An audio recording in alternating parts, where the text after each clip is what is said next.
नमस्कार। आज आपण 7व्या चक्राविषयी जाणून घेणार आहोत। सहस्त्रार चक्र हे चक्र आपल्या डोक्याच्या मध्यभागी स्थित असल्यामुळे ह्याला क्राउन चक्र असे म्हटले जाते। हे चक्र 1000 पाकळ्यांचे बनलेले असल्यामुळे ह्याला सहस्त्रार चक्र म्हटले जाते। हे चक्र आपल्याला ब्रह्मांडाशी जोडण्याचे काम करते, म्हणून ह्याला ब्रह्मरंध्र असेही म्हटले जाते।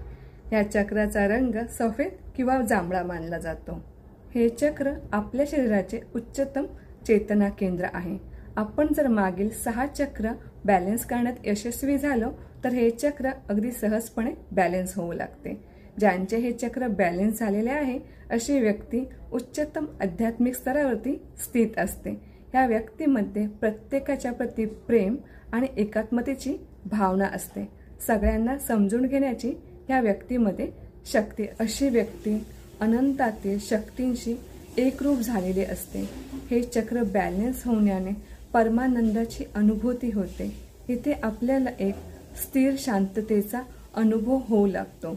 जर हे चक्र इम्बॅलन्स झाले तर आपल्याला मानसिक तणाव, चिंता अशा समस्यांना सामोरे जावे लागते। आपल्या जीवनामध्ये अस्थिरता आणि निराशेचा अनुभव होऊ लागतो।